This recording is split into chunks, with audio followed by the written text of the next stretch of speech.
GSLV F-15 100వ రాకెట్తో సక్సెస్ను అందుకుంది. నావిక్ అనేది భారతదేశ స్వతంత్ర ప్రాంతీయ నావిగేషన్ ఉపగ్రహ వ్యవస్థ.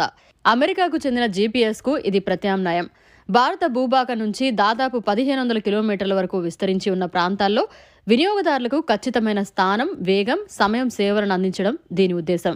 భారత అంతరిక్ష పరిశోధన సంస్థ ఇస్రో అనేక విజయాలు సాధిస్తోంది. ఇప్పుడు సరికొత్త రికార్డు బద్దలు కొట్టే దిశగా అడుగులు వేసిన ఇస్రో తన 100వ రాకెట్ను ప్రయోగించి విజయాన్ని తన ఖాతాలో వేసుకుంది. ఇస్రో బుధవారం నెల్లూరులోని శ్రీహరికోట నుంచి ఉదయం 6:23 జిఎస్ఎల్వి F-15ని నింగిలోకి ప్రయోగించి రికార్డు సృష్టించింది. ప్రయోగం విజయవంతం కావడంతో ఇస్రో శాస్త్రవేత్తలు సంబరాలు చేసుకున్నారు. ఇస్రో అంతరిక్ష పరిశోధన కేంద్రం భారతదేశం గర్వించదగిన వాటిలో ఒకటి.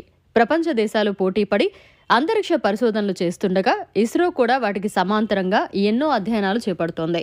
ప్రత్యేక ప్రాజెక్టుల ద్వారా ఇస్రో భారతదేశాన్ని అంతర్జాతీయంగా ప్రమోట్ చేసింది. ఈ దశలో భారత్ తన 100వ రాకెట్ను ప్రయోగించి మరో చారిత్రక కీర్తిని అందుకుంది. దీంతో ఇస్రో శాస్త్రవేత్తలకు చైర్మన్ నారాయణ్ శుభాకాంక్షలు తెలిపారు. నారాయణ్ చైర్మన్ అయిన తర్వాత తొలి ప్రయోగం ఇది. నావిక్ అనేది భారతదేశ స్వతంత్ర ప్రాంతీయ నావిగేషన్ ఉపగ్రహ వ్యవస్థ. అమెరికాకు చెందిన జీపీఎస్కు ఇది ప్రత్యామ్నాయం.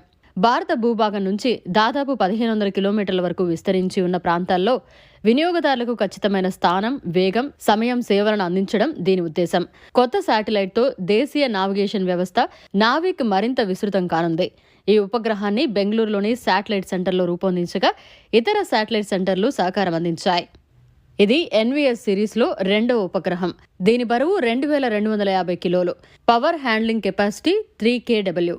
ఖచ్చితమైన సమయ అంచనాను నిర్ధారించడానికి NVS-02 స్వదేశీ, దిగుమతి చేసుకున్న రుబిడియం అటామిక్ గడియారాలతో అమర్చారు శాస్త్రవేత్తలు. దీని జీవితకాలం దాదాపు 12 సంవత్సరాలు.